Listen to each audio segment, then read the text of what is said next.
All right, so moving into March. Okay, our March reads. And I did not talk, I didn't take notes on my March reads. So we are just gonna, look at me trying to be cute and then getting all tangled up. We are going to fly off the top of the dome with this one. So, do I have them over here? Okay. Oh, I don't know what I did with the other one. Okay, so, started off the month with Before I Let Go by Miss Kennedy Ryan. And, Kennedy Ryan is going to be, I hear booktubers talk about authors. Yes, I think Kennedy Ryan is going to become my, author. So, I know she has many a books that I need to go back and read. So I'm going to busy myself collecting her previous releases. But this book was so amazing, so amazing. So it is a romance, and it's a second chance romance. So our main characters are Yasmin and Josiah. And so this isn't a spoiler. At the very beginning of the book, we learn that Yasmin and Josiah are divorced. I won't spoil why they're divorced, but something traumatic happened, and it kind of led towards their divorce. But so the book kind of follows them in their journey to find each other again. And I really love that, this is another one of those books that's about, not just about, love and, the romance of it, but it's about, these people finding themselves and discovering themselves and facing serious issues. Like, we get to see the family structure and the conflict. So they have a teenage daughter and I think their son is like 11 or something like that. So you get to see this dynamic, this mother-daughter dynamic. And I'm telling you, that daughter is just rude and disrespectful at times. But you also have to, I guess, put yourself in her shoes as well. I am a child of divorce. So I remember being, that sullen, bitter teenager at times, so you can kind of have some empathy for her side of things. But she was out of line a lot of times in this book. A lot of times. I think her name is Deja. Yeah, something like that. But, what else can I say about this book? It's funny that I love this book so much. It was so amazing, and I'm at a loss for words. But like I said, it's a second chance romance about Josiah and Yasmin, and they've been together since college. They had opened a restaurant together. This book is a part of a series, a Skyland series. So this is book 1. So Yasmin has these two besties, Soledad and Hendrix. So just some trigger warnings for this book.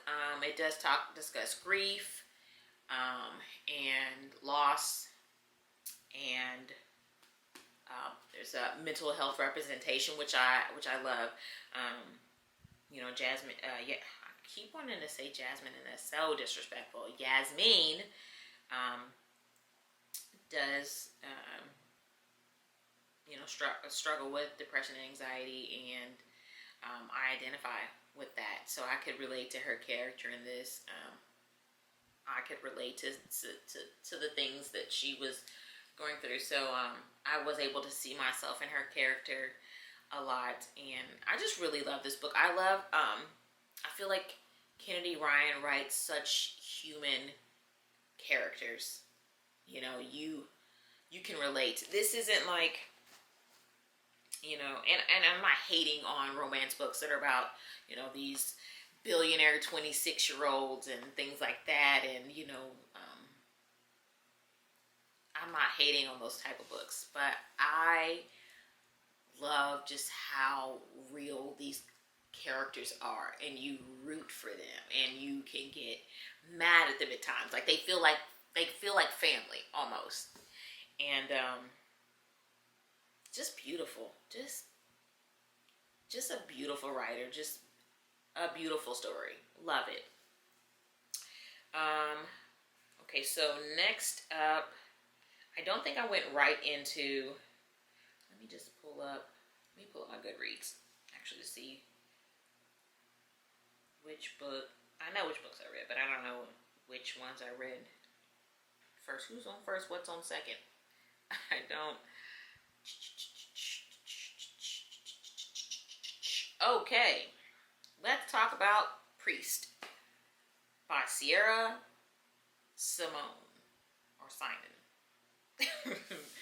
Priest, which is also part of a series apparently, and this was book 1. So I saw this book in a,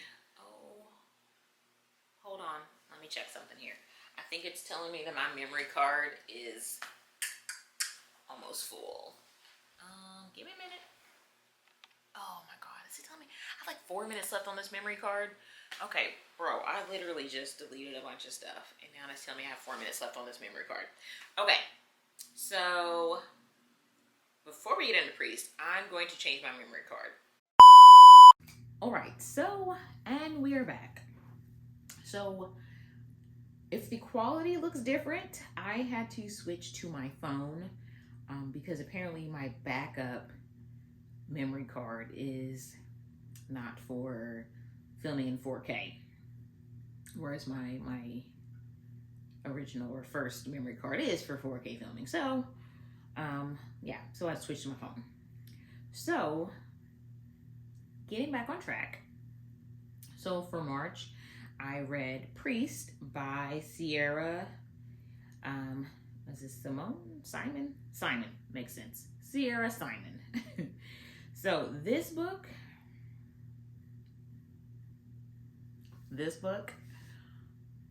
I guess this is supposed to be, I don't mean to say it's supposed to be. I believe this book is considered a romance or dark romance. For me, it felt like pure erotica, like straight up erotica. And so I heard about this book when I was watching a video, watching one of Shaughnessy's videos, and Shaughnessy herself didn't recommend it, but in the video she ran into someone at a bookstore and they recommended it. So I was like, she said listen to it on audio. I'm gonna give it a shot. It was way too much spice for me, but it felt like, that saying about about car accidents and it was a wreck, you couldn't turn away from it. I couldn't stop listening to it. It was like I said, it was way too much spice for me, but I couldn't stop listening to it. So the story is about our main male character, Tyler, and he is a priest. And he is a priest at a church that has had a previous scandal.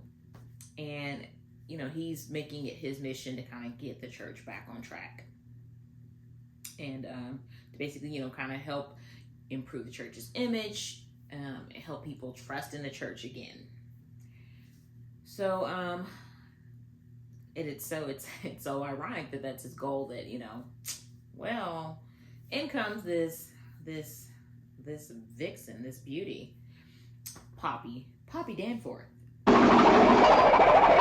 So who basically, she's that temptation that makes him question his vows to the cloth, to the Lord. So I guess it's supposed to be a romance. Like, oh, it felt more like lust than love. Okay, like he got a love, I guess, but it felt more like love. It was extremely graphic. And if you like hella spice, you go for it, buddy. I'm not judging anybody, um, but for me, it was too. It was just way too much spice. And I think it, especially for me as a woman, gave me the ick because I was having to listen to. I was having to listen to like this man describe sexual things, and I have never. I guess I've never heard it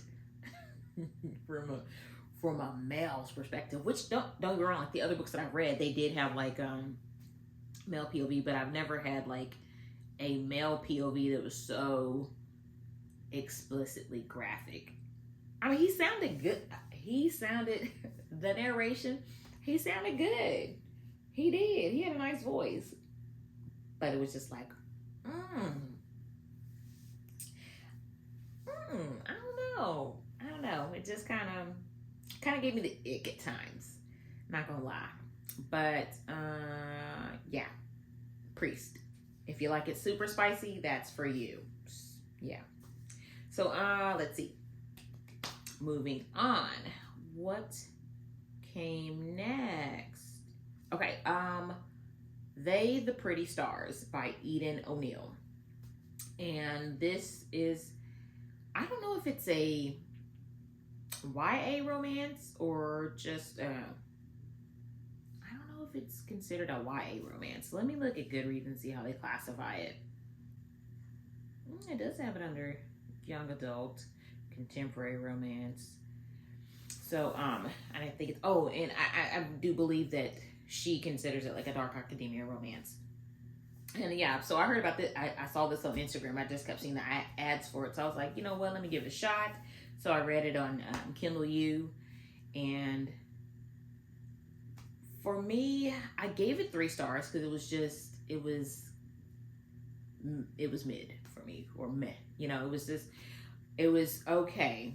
So this book follows our main character. I think her name is December. So December has an older sister. I think they're like 2 years apart or something like that. So we kind of learn early in the book that December lives with her aunt in one state. I think in California, maybe. I think in California. And then her sister lives with her father.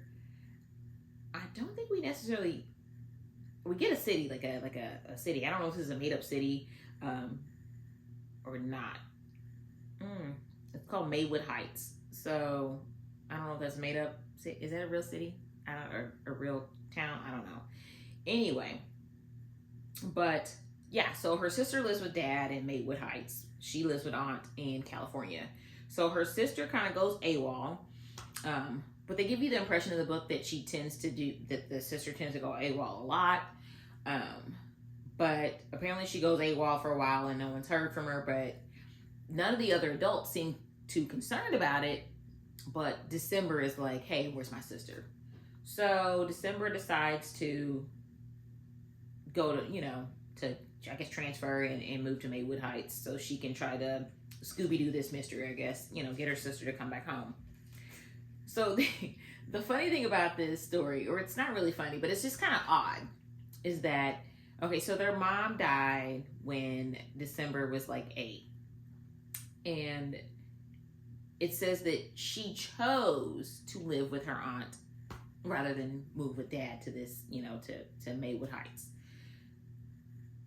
She chose at 8 years old. Hey, actually, I'm going to stay put here. I'm going to live with auntie. You guys go on ahead without me. I mean, if I was allowed to make such big life decisions at the age of 8, I probably would have been married to Raphael, the Ninja Turtle, and I probably would have been living in a Barbie dream house, driving a Barbie dream car at the tender age of 8. Probably would have had a license and all that good stuff. I just, who gets to make that kind of decision at 8? like, don't get me wrong, I understand like hearing out children and allowing children to make decisions, but that's like about their attire and what they possibly wear to school, not about where they're going to live at the age of 8. You're not gonna tell me you're just gonna stay in California while I move across the country. So that was just, that was kind of odd. But I felt like the story kind of fell flat because, for one, like I said, that kind of the whole premise of that just being able to remain there, but then also her like upending her own life to almost go fill her. It felt like she was moving to Maywood Heights to fill her sister's shoes. Almost, it was kind of weird, and I guess this was kind of like a enemies to lovers or bully romance. So like the main male character, Prince. His name is Royal Prince. Royal Prince. Yes. So he's a part of this like elite society. They're called the Court. So it was giving kind of like Mean Girls meets Cruel Intentions meets I don't know, one of those other like high school type movies. It was just kind of like he really did kind of like treat her like dirt in the beginning, and I guess that's kind of like what a bully romance or whatever. It was just so weird. It was like, how the hell did they fall in love? Like, you're reading, you're like, huh? Like, when did this, how did the attraction form? Like, I don't get it. And it was like the story, and it was, I think this was a fairly short book. So I guess I get why it was so short paced, or not short. It was kind of a short book. So I guess I get why it was so fast paced, but things just weren't lining up right for me. Like, it was just weird. I hate when I can't put my finger quite on something. Like, it felt like it moved too fast and there wasn't enough substance for me. There wasn't enough meat and potatoes. Like, there were, relationships formed, and it was like, how? Like, you can give me a time jump even to help me, like, oh, okay, well, given that amount of time, I can see this happening. But yeah, there was just a very weird relationship, and just her moving there was weird too. And yeah, I just I don't know. I gave it 3 because it kind of like roped me in. I was like, hey, what the hell's going on with this sister? Where is this sister? And yeah, it left me wanting more. I feel like I wanted more from this story. Like, it could have been a good read for me, but it just wasn't enough there. Lastly, in March, This Could Be Us by Kennedy Ryan. So this is the second book in the Skyland series, and I even have it around here somewhere. Give me a minute. Let me go find it. And this is the second book in the Skyland series. So you got Miss Yasmin here on book 1, and then Miss Soledad Barnes on book 2. This book, and I don't want to compare the two. I feel like I love them both, but this one I really love them both. I really, really did. And I saw myself in both of these women. And not only did I see myself in both of these women, I also saw myself in the main male character too. So This Could Be Us follows Soledad Barnes. That's our main female character. And Judah Cross is our main male character.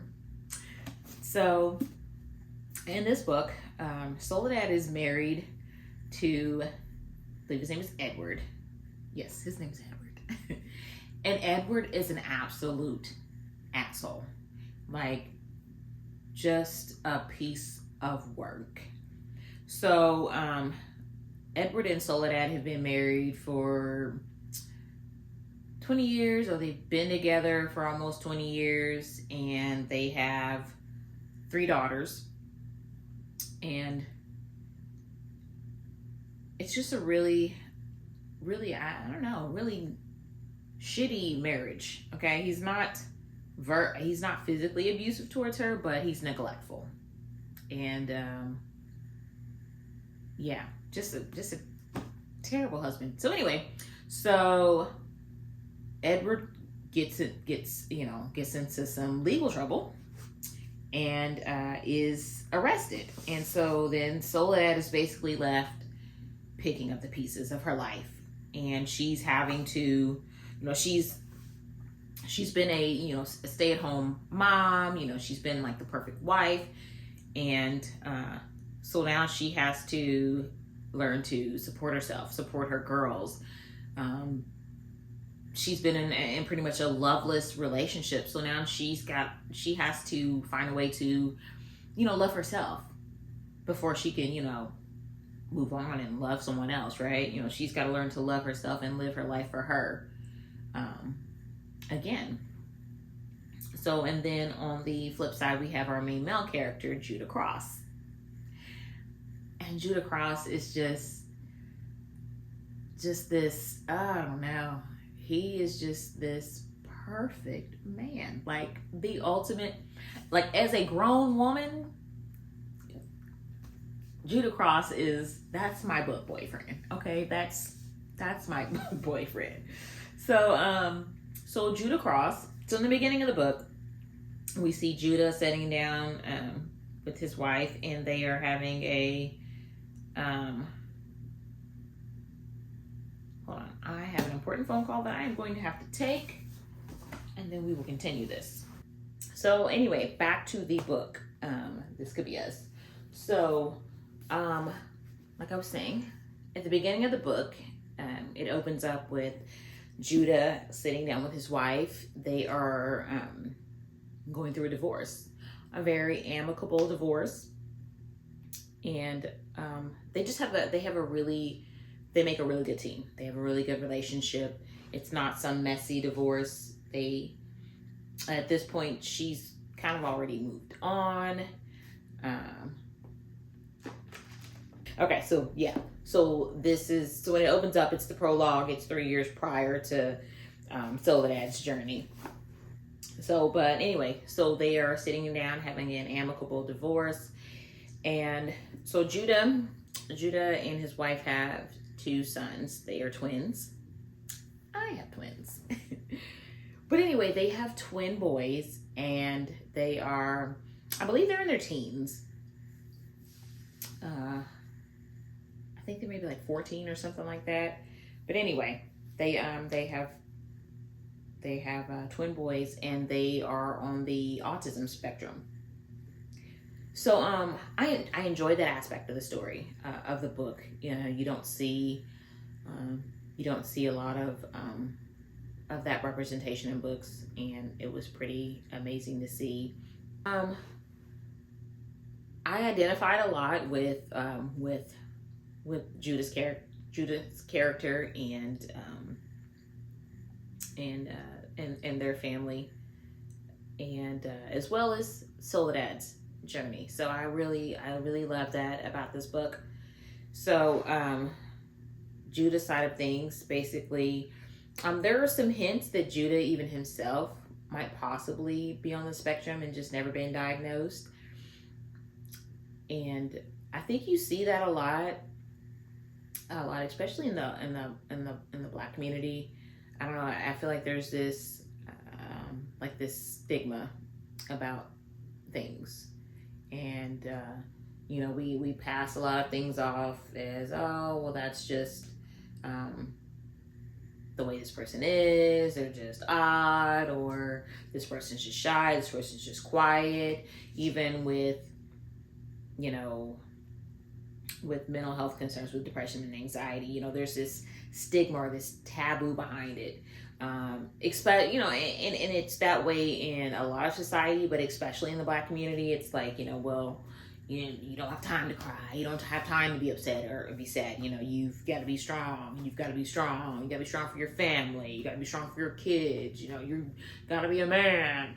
You know, so I love that her books, and book one definitely addresses that mental health thing in the Black community, especially in her, you know, with her characters. But I just love that her books address real life things, real life issues and concerns that people have in families. She doesn't shy away from it. She shines a light on it, and I also love that she writes such positive Black males characters. Okay, so I'm having like the absolute worst luck right now. So apparently I like keep running out of, first it was my battery dying yesterday, then I ran out of memory on the memory card today, and then when I switched to my phone, apparently I ran out of storage space on my phone, and it's probably for the best, because you guys totally missed me kind of like boo-hooing. I wasn't boo-hooing. But it definitely did not film me getting all teary-eyed and weepy over a scene in This Could Be Us. So let me just go ahead and try to wrap this up. This Could Be Us was an amazing book. I identified so much with Soledad, especially her, you know, her need to find herself, because as a mom, you know, sometimes you feel like, or at least for me, and I guess Soledad, you get kind of wrapped up in your responsibilities, and sometimes you tend to lose yourself. And so I think, no, I know that, you know, I identify with that. So and I love that journey for her journey to self-love and discovery, you know, learning what she liked, what she loved, and things like that. And I identify so well with Judah and his character and the things that he went through, raising his, you know, two boys on the autism spectrum. Being a parent is rough. It's hard. And I just loved, I love this book so much. You know, I related so much to, you know, both of these characters, and I love them separately and I love them together. Just an all-around great book. So let's hurry up and wrap this bad boy up before my phone runs out of memory again. So if you've made it this far, I apologize for all the technical issues. Hopefully I can edit a bunch of that stuff out. But thank you so much for rocking with me through this long ass video. Leave me a comment. Have you read any of these books? Have I influenced you to read some of these books if you have not? So if you enjoyed this video and would like to see more, please like, comment, and subscribe. And until the next one, friends, see you next time. Bye-bye.